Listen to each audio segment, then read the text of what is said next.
right, good Tuesday morning to you from NewsNation in Chicago. I'm Marni Hughes. At this hour, President Trump intensifying this trade war with Canada. The president announcing just moments ago tariffs on all steel and aluminum coming into the U.S. up to 50%. Let's go to NewsNation's Robert Sherman. He's live from the White House with more on the president's stance and appearing to double down on these tariffs to the north.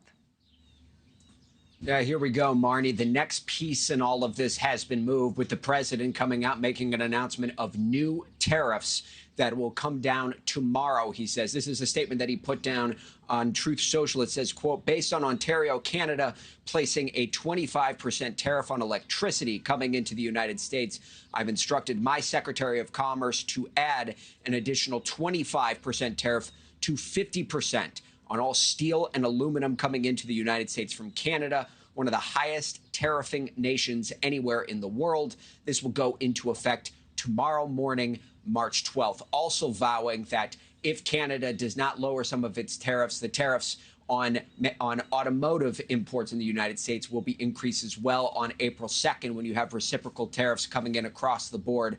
Doug Ford, who you see on your screen, is the Premier of Ontario, who's been making the threat for days that if the United States does not back down, he would move forward with these tariffs on electricity to 3 separate states. It would be Michigan, Minnesota, and New York. Now making good on that promise. Our own Blake Berman spoke with him last night on the Hill, in which he said that he hoped that this back and forth would be short-lived. Take a listen. So how much longer do you think this lasts? I'll leave it there. Well, I hope it stops within the next few days, because it's going to be a disaster. And I'm not just saying that. It will be an absolute disaster for both countries, and people will be unemployed. Plants will shut down. Assembly lines will shut down, and inflation is going to happen within days.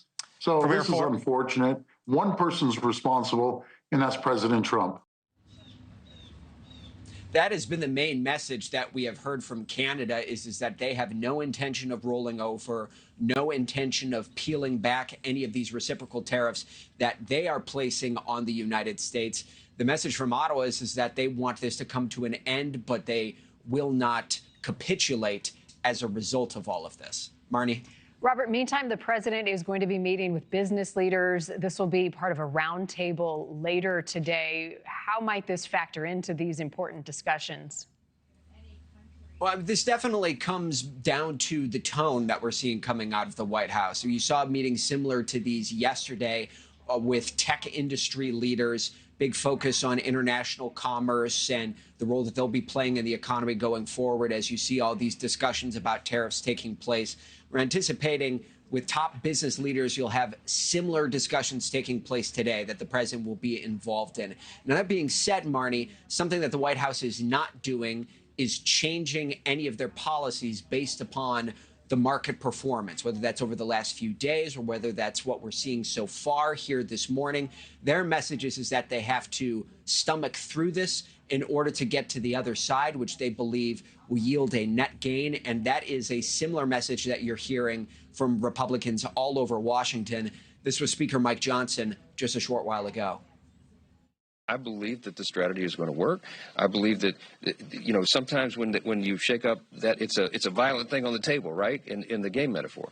But it always works out well in the end, and I think you've got to give them time. So that's the message you're hearing from the White House. Trust the process and be patient. Meanwhile, you see the way that the market has been performing today, and you still feel this concern from Americans across the country about what the coming days are going to bring. Thank you for watching. Go to newsnationnow.com to find NewsNation on your television provider. And don't forget to click the red subscribe button below to get more of NewsNation's fact-driven, unbiased coverage.